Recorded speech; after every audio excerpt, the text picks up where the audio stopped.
दोस्तों नमस्कार। माई गोल YouTube channel में आपका स्वागत है। फिर से एक बार जीके का, जनरल साइंस का कुछ क्वेश्चन लेकर आया हूँ जो रेलवे और अन्य एनटीपीसी तथा अन्य प्रतियोगी परीक्षाओं के लिए बहुत महत्वपूर्ण है। दोस्तों, जो भी क्वेश्चन दिया जाता है, जो भी वीडियो अपलोड होती है, वो सही है या नहीं, इसके बारे में थोड़ा सा नीचे आप लाइक या डिसलाइक जो भी है उसको करें और कमेंट बॉक्स में ज़रूर लिखें ताकि मैं अपनी गलती को सुधार सकूं। और चैनल को सब्सक्राइब ज़रूर करें, नोटिफिकेशन के लिए बेल आइकन ज़रूर दबाएं। इसी से आपको नए वीडियो के बारे में जानकारी मिलती रहेगी। और जो भी लाइक या डिसलाइक हो ज़रूर करें, कमेंट में उसका ज़रूर जवाब दें, बल्कि वो सही हो या गलत हो। तो क्वेश्चन नंबर फर्स्ट है, किस धातु को नोबल धातु कहा जाता है? तो सोना को कहा जाता है। किस फसल से मिट्टी की नाइट्रोजन में वृद्धि होती है? तो मटर से होती है। खाना पकाने वाले सोडे का रासायनिक नाम क्या है? तो सोडियम बाइकार्बोनेट है, जिसको हम NaHCO3 भी कहते हैं। NaHCO3। रबर को कड़ा करने के लिए किस पदार्थ को मिलाया जाता है? तो सल्फर को मिलाया जाता है। समुद्र के पानी में सबसे अधिक लवण कौन सा है? सोडियम क्लोराइड यानी कि NaCl है। लौह अयस्क प्रकृति में किस अवस्था में पाए जाते हैं? तो ऑक्साइड के रूप में पाए जाते हैं। लोहे का अयस्क दोस्तों जैसे आपका बहुत है, हेमेटाइट, मैग्नेटाइट, ये सब लोहे का ही अयस्क है। 7th नंबर क्वेश्चन है, मनुष्य के जीवन काल में कितने दांत होते हैं? तो कितने दांत 2 बार विकसित होते हैं? तो 20 दांत जो है दोस्तों 2 बार विकसित होते हैं। हरगोविंद खुराना को किस आविष्कार के लिए सम्मानित किया गया था? तो जीन के संरक्षण के लिए। मनुष्य की खोपड़ी में कुल कितनी अस्थियां होती है? 8 होती है। मनुष्य की खोपड़ी में कुल 8 हड्डियां होती है। विकास का मुख्य कारक क्या है? तो प्राकृतिक वर्ण है। विकास का मुख्य कारक क्या है दोस्तों? तो प्राकृतिक वर्ण है।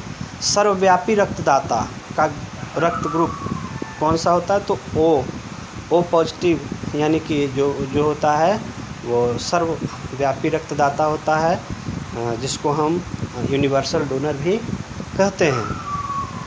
विटामिन सी का रासायनिक नाम क्या है? तो एस्कॉर्बिक एसिड है।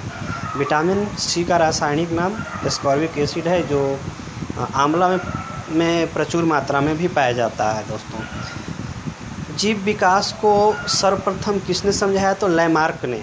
जीव विकास को सर्वप्रथम लैमार्क ने समझाया था। प्रकाश संश्लेषण होता है तो केवल दिन में, क्योंकि रात में सूर्य प्रकाश की उपस्थिति नहीं होती है, इसलिए प्रकाश संश्लेषण दोस्तों दिन में होती है। तथा पेड़ पौधे भी अपना श्वसन की क्रिया में बदलाव ले आते हैं। रात को ऑक्सीजन ग्रहण करने लगते हैं और कार्बन डाइऑक्साइड गैस छोड़ने लगते हैं। किसकी कमी से रक्तहीनता होती है? तो आयरन की कमी से रक्तहीनता होती है। कहीं कहीं इसी को हम हीमोग्लोबिन के नाम से भी जानते हैं। मानव शरीर की सबसे बड़ी और मजबूत हड्डी कौन सी होती है? तो फीमर हड्डी होती है, जो कि जांघ की हड्डी को हम फीमर की हड्डी बोलती है। दोस्तों, तो ब्रोंकाइटिस एक रोग है। ब्रोंकाइटिस यकृत का एक रोग है। यकृत बोले तो लीवर का। BCG का टीका दिया जाता है। तो BCG का टीका क्षय रोग के बचाव, जिसको हम TB बोलते हैं। 19वां नंबर क्वेश्चन है, सबसे तेज़ गति से फैलने वाली बीमारी कौन सी है? तो कुष्ठ रोग है। सबसे तेज़ गति से कौन सी बीमारी फैलती है? तो कुष्ठ रोग है। घावों में शीघ्र भरने में सहायता करने वाला विटामिन कौन सा है? तो विटामिन K है, जो कि घाव को शीघ्र भरते हैं और रक्त को थक्का करने में ये सहायक होता है। दोस्तों, आनुवंशिक कूट के संग्रह के लिए उत्तरदायी अणु है DNA। आनुवंशिक कूट के संग्रह के लिए उत्तरदायी अणु कौन सा है?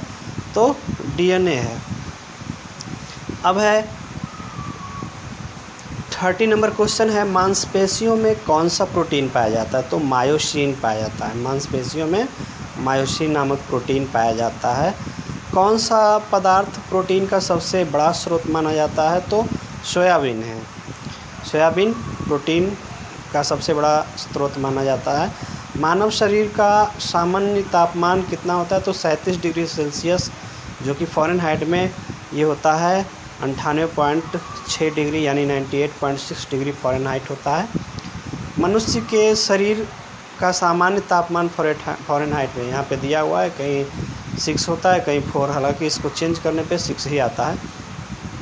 मनुष्य के शरीर में यूरिया की अधिकतम मात्रा कहाँ पाई जाती है? तो मूत्र में पाई जाती है। पाश्चराइजेशन का अर्थ क्या है? पाश्चराइजेशन का मतलब यानी 62 डिग्री सेल्सियस पर 20 मिनट तक जल अथवा दूध को गर्म करना ही पाश्चराइजेशन कहलाता है। पेप्सिन बदल देता है। पेप्सिन क्या करता है? प्रोटीन को पॉलीपेप्टाइड में बदल देता है। पॉलीपेप्टाइड में बदल देता है। किसकी हृदय में 3 भाग होते हैं? तो मेढक के हृदय में 3 भाग होते हैं। पेप्सिन है क्या? इसके ऊपर क्वेश्चन था, पेप्सिन बदल देता। अब यहाँ पे है पेप्सिन है क्या? तो ये एक प्रकार का एंजाइम है। विटामिन B6 की कमी से मानव में कौन सा रोग होता है? तो रक्त अल्पता, यानी कि रक्त की कमी को ही रक्त अल्पता रोग भी कहते हैं। इंसुलिन क्या है? इंसुलिन एक हार्मोन है, जो कि ये हार्मोन खास करके आपका डायबिटीज़ वाले रोगी को लगाया जाता है। दौड़ लगाते समय मनुष्य का रक्तचाप क्या होता है? यानी ब्लड प्रेशर बढ़ जाता है। रक्त हीमोग्लोबिन में कौन सा तत्व उपस्थित होता है? लोहा होता है। आलू का कौन सा भाग खाया जाता है? तो तना खाया जाता है। 44 नंबर क्वेश्चन है दोस्तों, एड्स की बीमारी फैलती है वायरस के द्वारा। एड्स की बीमारी वायरस के द्वारा फैलती है। जहरीले पदार्थों को क्या कहा जाता है? तो टॉक्सिन कहा जाता है। जहरीले पदार्थों को टॉक्सिन कहा जाता है। वेंचुरीमीटर से क्या प्राप्त करते हैं? वेंचुरीमीटर से जल के प्रवाह की दर यानी जलधारा की दर माप करते हैं। एक जीन यानी कि एक एंजाइम सिद्धांत किसने प्रतिपादित किया था? तो बीडल और टैटम ने किया था। कौन किया था? बीडल और टैटम ने। पीएच मान का निर्धारण किसने किया? तो सोरेनसन ने किया था। पीएच मान का निर्धारण सोरेनसन ने किया था। दर्पण को चमक देने के लिए किसका प्रयोग किया जाता है? तो सिल्वर नाइट्रेट का प्रयोग किया जाता है। दर्पण को चमक देने के लिए सिल्वर नाइट्रेट का प्रयोग किया जाता है। एक लिफ्ट का एक समान वेग से ऊपर जा रही है, एक लिफ्ट एक समान वेग से ऊपर जा रही है, तो उसमें स्थित व्यक्ति का भार अपरिवर्तित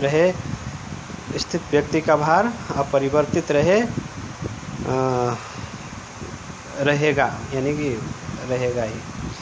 थैंक यू दोस्तों, चैनल को ज़रूर सब्सक्राइब करें और बेल आइकन को दबाएं ताकि नए वीडियो में, और जो भी कमेंट में जो भी अच्छा लगे तो आप लिखें, ख़राब लगे तो भी आप ज़रूर लिखें। थैंक यू, धन्यवाद।